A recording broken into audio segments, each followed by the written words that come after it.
O oceano, vasto e impiedoso, guarda segredos que desafiam a lógica humana. Em suas profundezas, histórias de desaparecimentos e mistérios sem solução se acumulam, sussurradas pelas ondas que banham as costas. E poucas regiões no mundo despertam tanto fascínio e temor quanto o Triângulo das Bermudas, uma área onde navios e aviões parecem simplesmente evaporar, deixando para trás apenas perguntas. Hoje vamos desvendar um desses enigmas, uma história que ecoa o desespero de um SOS final e a imagem perturbadora de um barco de pesca que voltou vazio. Prepare-se para mergulhar no mistério dos pescadores que sumiram no Triângulo das Bermudas. É 20 de outubro de 1980. O sol castigava o porto de Miami, na Flórida, mas o calor não diminuía o entusiasmo da tripulação do SeaQuest, um barco de pesca comercial de 20 metros de comprimento. A embarcação, robusta e familiar aos mares do Atlântico, era o sustento de 3 homens. O capitão, Frank Miller, um lobo do mar com décadas de experiência, seu primeiro oficial, John Harris, mais jovem, mas igualmente habilidoso, e o marinheiro novato, David Clark, um jovem em busca de sua primeira grande aventura em alto mar. Eles partiam para uma jornada de pesca de atum nas águas quentes do Triângulo das Bermudas, uma rota comum, mas sempre carregada de uma aura de respeito e cautela. A previsão do tempo indicava condições favoráveis, e o humor a bordo era leve, cheio de expectativas por uma farta pescaria. Ninguém poderia prever que aquela seria a última vez que o SeaQuest seria visto com sua tripulação a bordo. Os primeiros dias da viagem transcorreram sem intercorrências. O SeaQuest sulcava as águas azuis e as redes traziam um bom retorno. Frank Miller, com sua rotina metódica, mantinha o diário de bordo atualizado, registrando a posição do navio, as condições climáticas e a quantidade de peixe capturado. John Harris supervisionava a manutenção do equipamento, enquanto David Clark, entusiasmado, aprendia os segredos do ofício. A comunicação com a costa era regular, através de rádio de alta frequência, e as mensagens eram curtas e otimistas. A vida no mar seguia seu ritmo, distante da agitação do continente, sob um céu que, por vezes, parecia infinito.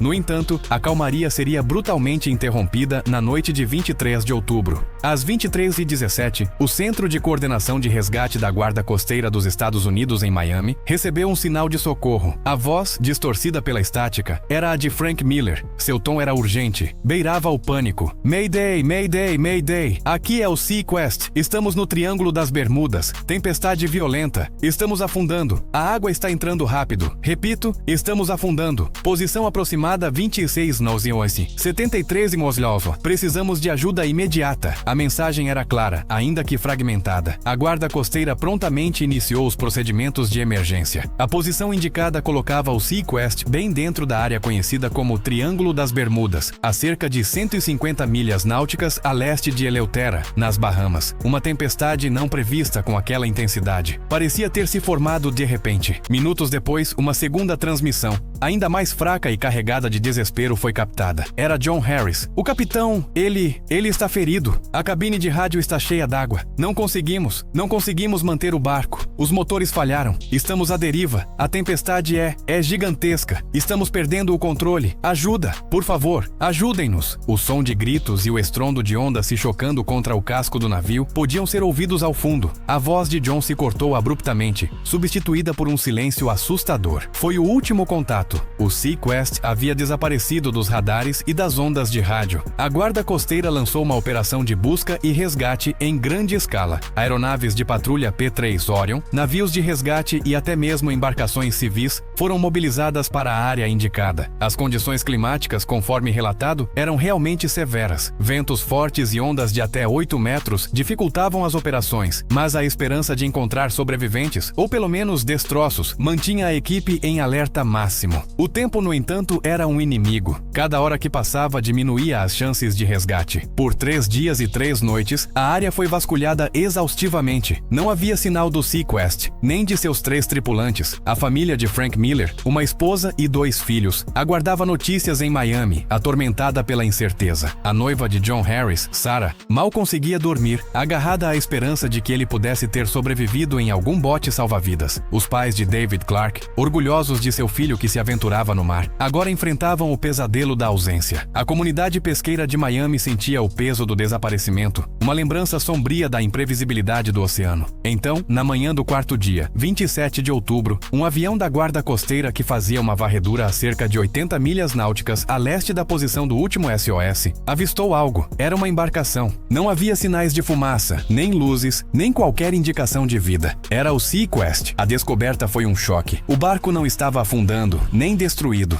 Ele estava à deriva, flutuando à mercê das correntes, com um silêncio sepulcral envolvendo-o. Uma equipe de resgate foi imediatamente despachada para abordar a embarcação. A tensão era palpável. O que encontrariam? Sobreviventes, corpos ou algo ainda mais enigmático? Ao se aproximarem, a tripulação de resgate notou que o SeaQuest estava intacto, embora com sinais claros de ter enfrentado uma tempestade violenta. Havia marcas de impactos na proa e na popa. Algumas cordas estavam soltas e a antena de rádio parecia danificada. No entanto, o casco não apresentava furos visíveis e a linha d'água indicava que o barco não estava com excesso de água. A equipe abordou o SeaQuest com cautela, chamando pelos nomes dos tripulantes. Nenhum som respondeu, apenas o rangido do casco e o murmúrio do mar. O cenário que se apresentou aos olhos dos socorristas era de um mistério que desafiava a compreensão. A cabine de comando estava vazia. As camas estavam desfeitas, como se os homens tivessem saído apressadamente. Na cozinha, uma panela com o resto de uma refeição, aparentemente macarrão, estava sobre o fogão, ainda com comida seca e endurecida, como se tivesse sido abandonada no meio do preparo. Copos e pratos estavam na pia. Na mesa da sala de jantar, um jogo de cartas estava pela metade. As cartas espalhadas como se uma partida tivesse sido interrompida de repente. Um detalhe arrepiante era o diário de bordo. Ele estava aberto na mesa do capitão, com a última entrada datada de 23 de outubro, às 23h05, apenas 12 minutos antes do primeiro SOS. Frank Miller havia registrado as coordenadas, as condições do mar, que ainda eram consideradas moderadas, e a expectativa de uma boa pescaria. Não havia menção a tempestade ou problemas iminentes. Isso contradizia o desespero de sua chamada de socorro. O que havia acontecido naqueles poucos minutos cruciais? A busca por Frank Miller, John Harris e David Clark foi meticulosa. Cada compartimento do SeaQuest foi verificado.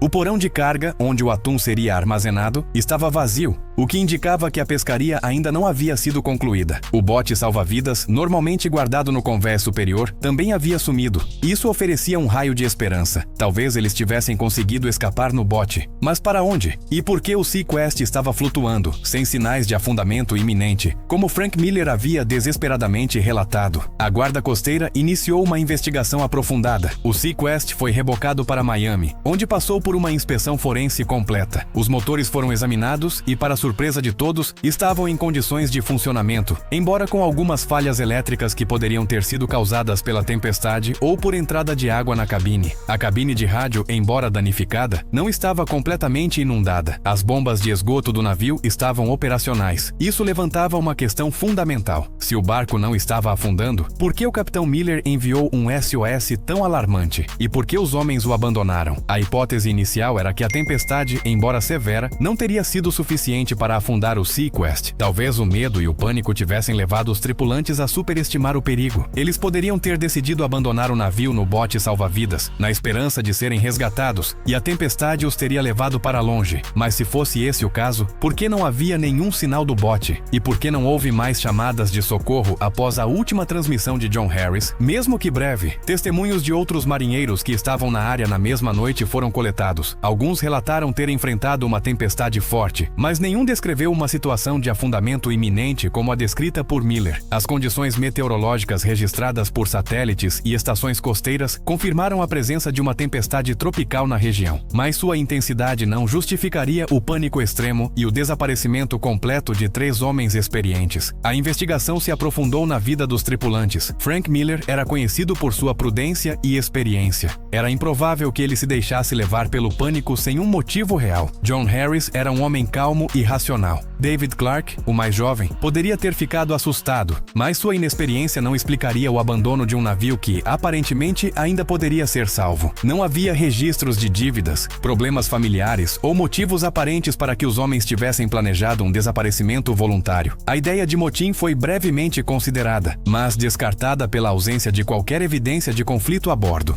O mistério do SeaQuest se tornou um dos casos mais intrigantes do Triângulo das Bermudas. Um barco encontrado à deriva, com todos os seus pertences intactos, uma refeição pela metade, um jogo de cartas interrompido, mas sem rastro de sua tripulação. O SOS desesperado de Frank Miller parecia ser a única pista, mas sua veracidade era questionada pelos fatos posteriores. O que realmente aconteceu na noite de 23 de outubro de 1980? Uma das teorias mais discutidas envolveu o fenômeno das ondas gigantes ou ondas errantes. São ondas imprevisíveis e extremamente altas que podem surgir do nada, mesmo em mares relativamente calmos, e atingir alturas de até 30 metros. Uma onda gigante poderia ter atingido o SeaQuest de repente, causando danos significativos, inundando a cabine de rádio e ferindo o capitão, justificando o pânico e o SOS de Miller. A força da onda poderia ter jogado os homens ao mar ou danificado o bote salva-vidas, que teria sido levado pelas correntes. No entanto, mesmo que uma onda gigante tivesse atingido o barco, o fato de o SeaQuest ter sido encontrado à tona, relativamente intacto, ainda é difícil de conciliar com a iminência de afundamento relatada. Outra hipótese considerou a possibilidade de uma falha catastrófica nos motores ou no sistema elétrico, que levasse a um incêndio ou explosão, rapidamente contido pela tempestade, mas que teria forçado os homens a abandonar o navio.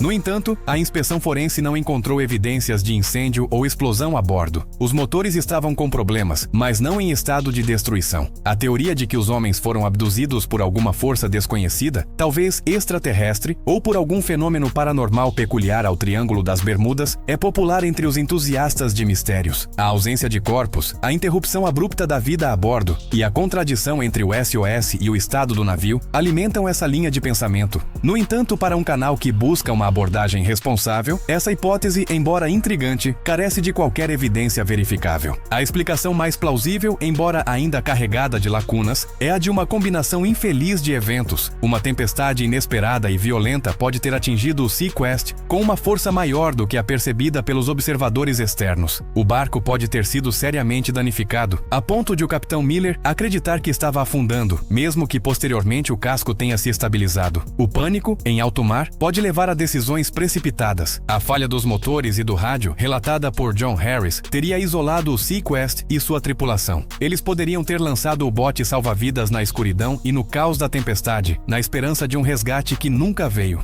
O bote, pequeno e vulnerável, teria sido arrastado pelas correntes e pelas ondas, seus ocupantes talvez sucumbindo à exaustão, à hipotermia ou aos perigos do oceano. O fato de o diário de bordo não registrar a tempestade no momento do SOS é um dos pontos mais intrigantes. Seria um lapso do capitão, ou a tempestade se formou em minutos, de forma tão súbita e violenta, que não houve tempo para registrar? O oceano é capaz de mudanças bruscas. O caso do SeaQuest permanece sem uma conclusão definitiva. Os corpos de Frank Miller, John Harris e David Clark nunca foram encontrados. O bote salva-vidas também desapareceu sem deixar vestígios. O barco de pesca, após a investigação, foi devolvido aos seus proprietários, mas a memória de sua tripulação perdida ainda paira sobre suas águas. Ele se tornou um símbolo do poder implacável do mar e da fragilidade da vida humana diante de sua fúria. O Triângulo das Bermudas continua a ser um palco para o inexplicável. O SeaQuest, com seu SOS final e seu retorno fantasmagórico, é um lembrete sombrio de que, por mais que a tecnologia avance, o oceano ainda guarda segredos que a ciência e a razão ainda não conseguem desvendar completamente. Ele nos convida a refletir sobre a natureza do medo, a força da natureza e o eterno mistério do desaparecimento. O que realmente aconteceu com Frank Miller, John Harris e David Clark naquelas águas turbulentas? O mar, em seu silêncio profundo, parece guardar a resposta. Se você se sente intrigado por esses mistérios que desafiam a compreensão, por essas histórias que nos lembram da vastidão e do poder do desconhecido, então você está no lugar certo. Inscreva-se no canal, ative o sininho para não perder nenhum dos nossos próximos mergulhos no inexplorado e compartilhe sua teoria sobre o que aconteceu com a tripulação do SeaQuest nos comentários. Sua perspectiva é valiosa para a nossa comunidade de desbravadores de mistérios.